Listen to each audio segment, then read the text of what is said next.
Hey, what's up, lightboltjoe here. Today we are going to discuss Camp Rock 2, The Final Jam. Came out September 3rd, 2010. I have never seen this movie in its entirety. I've seen bits and pieces of it in the last 12 years that it's been out, almost 12 years that it's been out. I've seen the music videos, I've seen the song scenes, I've seen the It's On, I've seen the Wouldn't Change a Thing, I've seen the last song as well. The Wouldn't Change a Thing song is quite popular via TikTok and Reels right now, which is really cool in the sense of standing a testament to pop culture 11 and a half, 12 years later. It's better than the first. It's not as awkward watching this as compared to the first, I will say that. And I like the, little character development. So this came out in 2010. The first one was 2008. The plot points is a year later.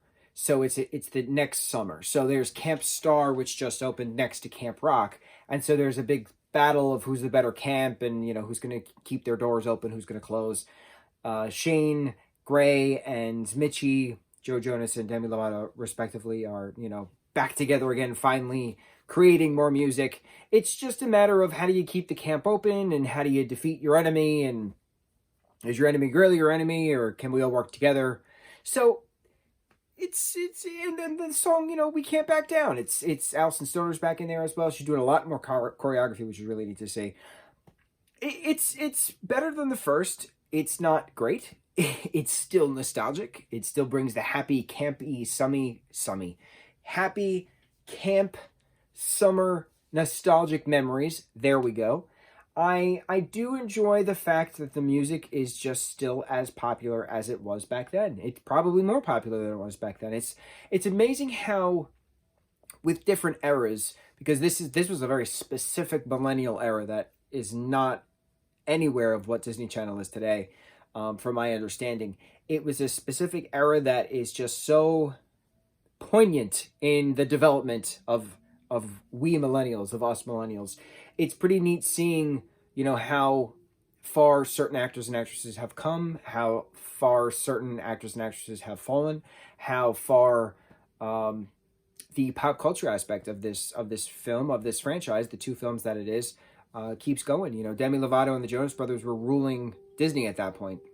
It's very interesting watching the transition from High School Musical to the Hannah Montana era to the Camp Rock, Sunny with a Chance era. You had the Raymond Simone and the That's So Raven and the Sweet Life of Zack and Cody and the Phil of the Future era prior to the High School Musical era. That millennial chunk of Disney Channel is very important, and it's very neat seeing how much it has shaped us in a society, dare I say. A lot of us still reference certain things that were said and done back then. It's pretty cool seeing how close we all are within that particular essence of film/TV. So with these songs that are still moving forward, High School Musical, the musical, the series, season 3 is about to premiere on Disney Plus, and they are at a summer camp. The Wildcats are at a summer camp. They're not actual Wildcats, but Cougars. I think that's what the East High's actual mascot is, a Cougar. They are actually at a summer camp, and certain actors and actresses are there to inspire the theatrical thing, but they're putting on a Frozen show, the show Frozen. They're singing High School Musical 2 songs. What time is it? Summertime. But then they just dropped a trailer with Meg, what's her last name? Donnelly. She's in American Housewife, which is like one of my favorite shows, and I'm so upset they canceled it. But she plays the main character in the Zombies trilogy films on Disney Channel and Disney Plus. Third Zombies movie is about to come out as well. But Meg is a rival. Meg's character in the High School Musical, the musical series, is this rival, and they just released the song version of It's On. But it's another version of it. It's High School Musical, the musical, the series, season 3's version of It's On, because that's at a summer camp, battling, right? Group against group, yellow versus blue or something like that. And then we have the original It's On, debuting in 2010's Camp Rock 2, The Final Jam. It's just so neat seeing how it translates from one generation to the other.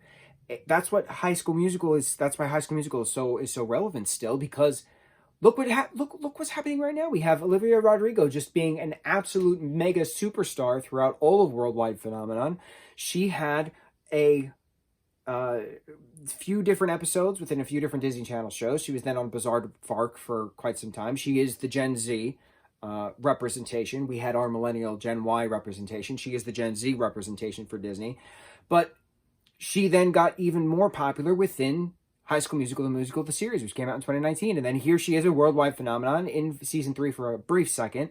We'll further discuss that when we actually watch all of High School Musical, the musical, the series, season 3. But it's why I keep going around, and it's not even a circle. Why I've gone into a tangent is the relevance of music, the relevance of film, the relevance of certain actors and actresses alike, the relevance of pop culture. Just because something came out at a certain time doesn't mean it's not relevant anymore. Camp Rock 2, the final jam, is the first time I ever saw it in a full sitting. It's still relevant. It is still memeable. It's still, the audios are being used for Reels and TikToks alike.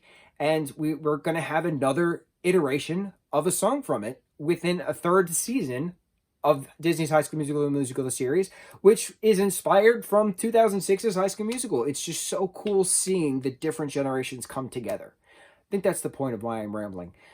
That just because this film, this franchise, the Camp Rock 1 and 2 films were made for the millennial group, doesn't mean it's not going to translate into the Gen Z group. It's translated into the Gen Z group beautifully. And I'm so excited to see what happens next. I'm so excited to see it on the screen again for season 3 of HSMTMTS. I can't wait to see what happens next.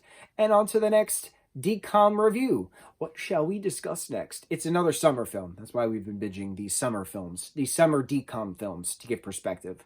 What could it be? On to the next review. Mucho mahalo.